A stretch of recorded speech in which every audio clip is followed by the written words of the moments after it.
The Soraluce TAD25 enabled us to take jobs that used to take multiple days, and now we've condensed it down to hours.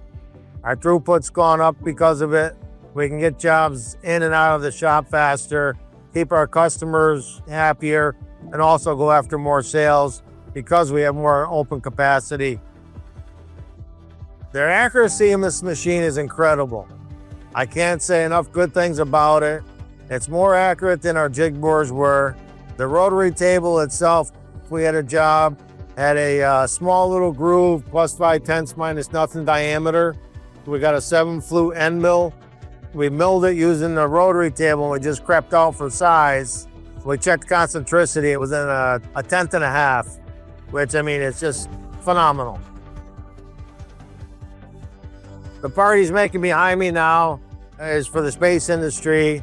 He's got 4 series of holes on the top, a bunch of close bores, and then he's got a bunch of side holes that are related to the top.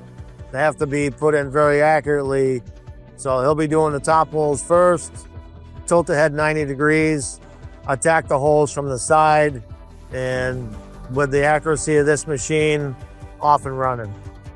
We never had that length of travel in any machine before, so this has opened up our ability to quote jobs that we couldn't before.